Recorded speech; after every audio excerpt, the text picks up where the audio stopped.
નમસ્કાર દર્શક મિત્રો, આપ જોઈ રહ્યા છો B24 કલાક ન્યૂઝ। હવે જોઈએ આજના તાજા સમાચાર। છોટાઉદેપુર જિલ્લામાં રેત માફિયાઓનો ત્રાસ। જબુગામ સુસ્કાલ વિસ્તારમાં ઓરસંગ નદીના વહેણમાં 2 નંબર રેત ખનનનો કાંડ। છોટાઉદેપુર જિલ્લાના જબુગામ અને સુસ્કાલ વિસ્તારના રેત માફિયા દિવાળી જતાં જ ફરી સક્રિય બન્યા છે। સરકારી નીતિ નિયમોનો છેડેચોક ભંગ કરીને નદીના વહેણમાંથી બેફામ રેતી ઉલેચી ડગલા ઊભા કરવામાં આવી રહ્યા છે।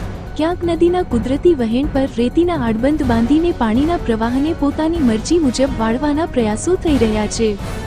સરકારી તંત્ર તરફથી હજી સુધી નદીમાં કોઈ માપણી, સર્વે કે સીમાંકન જેવી ફરજિયાત પ્રક્રિયા પૂર્ણ કરવામાં આવી નથી।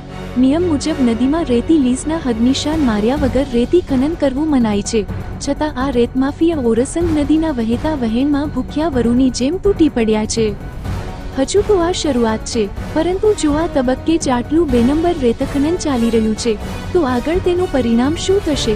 આ પ્રશ્ન હવે સ્થાનિક જનતામાં ચિંતાનો વિષય બન્યો છે। સરકારી તંત્રને જો એકાદ ટ્રેક્ટર રેતી ચોરી થતી હોય તો બાતમી મળી જતી હોય છે, તો આટલા મોટા પાયે બિનકાયદેસર રેત ખનનની માહિતી કેમ નહીં મળે? શું ખનન અને ખનિજ ખાતું મૌન રહેવાનું કારણ કોઈ મલાઈ છે કે પછી વાડ ચીબડા ગળે? એવી કહેવત મુજબ બાબુઓની આંખો સામે આ લૂંટ ચાલતી હોવા છતાં તંત્ર નિષ્ક્રિય છે।